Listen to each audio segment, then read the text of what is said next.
Axetale is an O of Undertale with a very interesting plot, inspired by HorrorTale and made by Banana Frappe and Azulandojo. The O contains many things that for a person who has just discovered the O might be too complex to understand. But don't worry, in this video I will use the knowledge I have to explain the O and everything in it. We will start by talking about the general plot and creation and then focus on the characters, and in the end I will tell some facts about the O.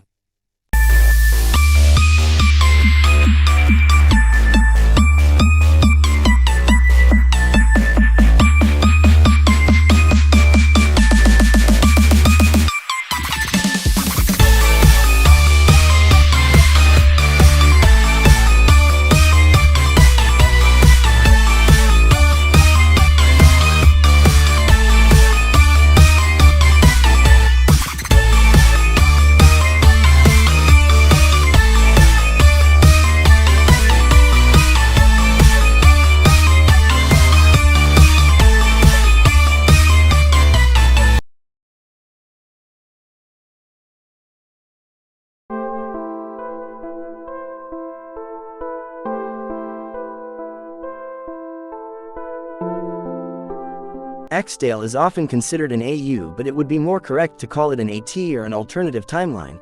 To explain what an AT is, I will use this clip from Back to the Future Part 2. Imagine that this line represents time. Prior to this point in time, somewhere in the past, the timeline skewed into this tangent, creating an alternate 1985. Alternate to you, me, and Einstein, but reality for everyone else. This also connects to the subcategory of Axetale, the special event AT. The main event that changed the story of normal Undertale entering the Axetale timeline is the following. Frisk tried a genocide route in the underground, but after killing Papyrus, the feelings of guilt pushed her to reset to do a pacifist run. But Sans, remembering everything, decided to secretly follow her throughout the underground. The run took place almost as we all know it in the base game, but once in the barrier room, Flowey killed Ascor and was about to take the human souls to transform into Omega Flowey, but Sans, who followed Frisk, took action and Flowey ran away. And it was this simple action that began the Axetale timeline. For convenience, we will divide it into two pre-hunger and post-hunger periods.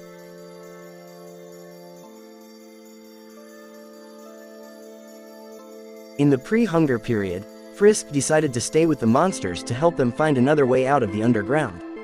Toriel became queen, and since hunting humans was no longer a thing, Undine allowed Papyrus to join the royal guard.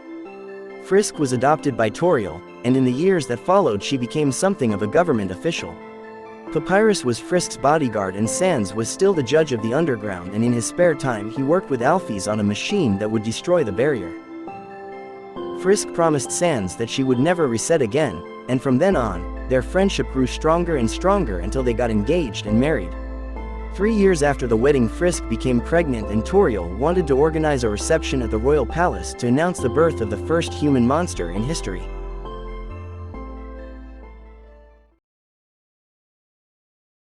But Flowey remained at large for 13 years. He had other plans.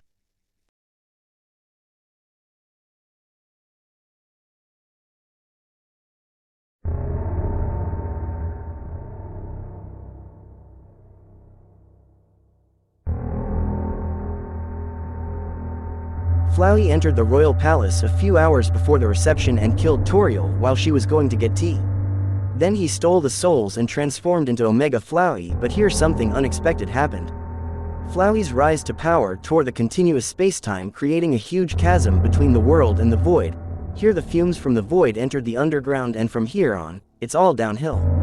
The void fumes resulted in the creation of a virus that came to be known as the Hunger. The monsters will be affected by a feeling of perpetual hunger without ever feeling full.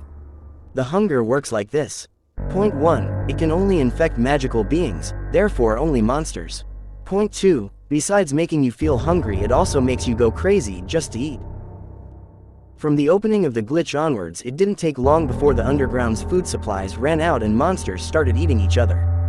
Sans, seeing the situation, decided to give Toriel's soul to Frisk to escape from the underground. But she could never have predicted what happened to her next.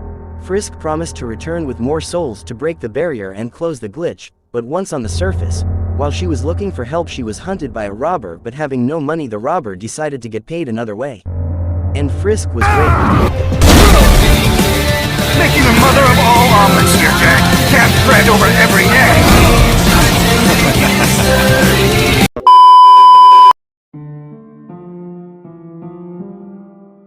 Found by the police violated and injured, she was placed in an asylum and declared mentally unstable and crazy after Frisk told about the monsters.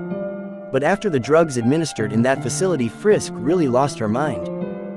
When Frisk's mother Eloise learned that Frisk was in a mental institution, she took her home, threatening to sue the asylum for how they had treated her. But there was nothing more that could be done for Frisk. Tired, heartbroken, and now mentally unstable, she spent her last days at her mother's house while she was waiting to give birth, until she died immediately after giving birth. Died with the regret that she wasn't able to save the monster's kind.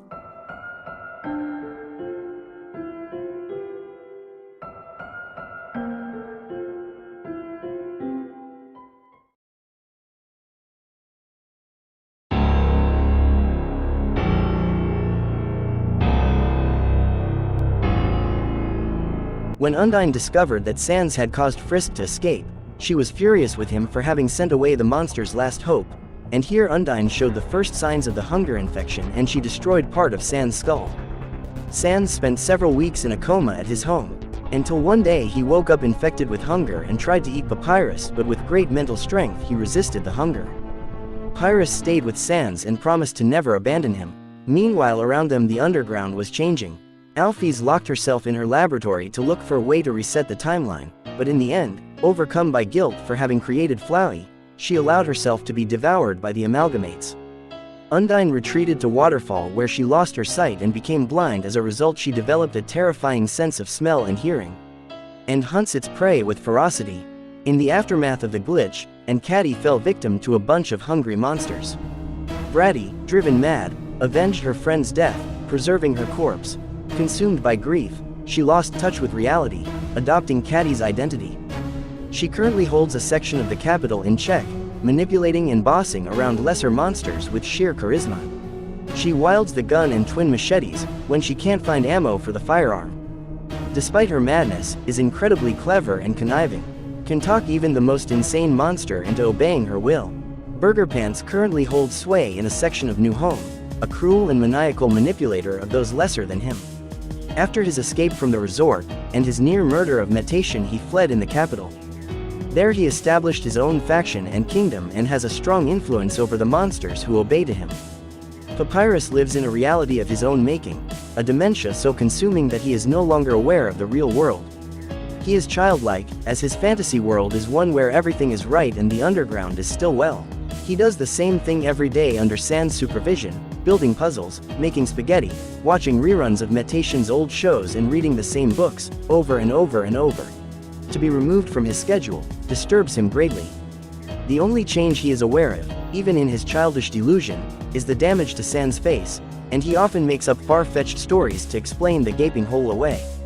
Sans, even demented and twisted almost beyond recognition, still has a way about him. While puzzles were notoriously Papyrus's game, Sans has taken them up himself of late. His traps were the kind you never waved to encounter. Sans had his good sides, even in the world that had stolen his mind and his wife. His pranks and jokes were cruel and murderous, now designed to create fear in the souls of other, lesser monsters as they fled the hooded specter. But there were times when the gold of merciless, mutated justice fled his gaze, and left behind the softer, more fleeting light of his patience. That side was meant only for his brother and beloved, precious daughter, and for the memory of his wife. Alisa is Frisk's daughter, born on the surface and forced to be raised by her grandmother after Frisk's death. She is kind and adventurous, with an iron force of will. She is a spunky, largely positive girl thrust into a world of mayhem and madness.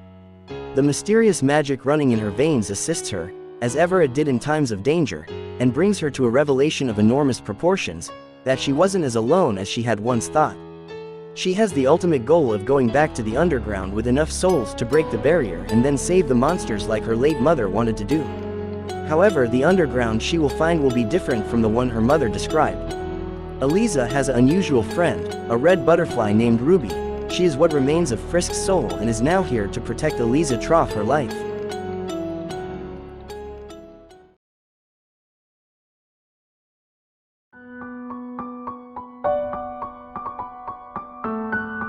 Is Axetale worthy of a chance? Well, it depends from person to person. Personally, I really like it because in Xtale there is light in the darkness, also because the creators have thought of everything to make even the most insignificant detail work. Many people stop to look at the fact that the O contains a ship, namely the Franz, but you couldn't be more foolish. The fact that it contains a ship does not mean that the whole O is garbage. On the other hand, in this AU as shown above, Frisk is an adult.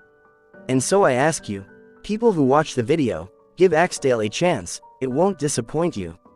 I discovered it back in 2021, and today I have many good memories related to this U. This video is over. If you want more information about the O, search for it on the web. And enjoy. You never stop learning new things about this AU.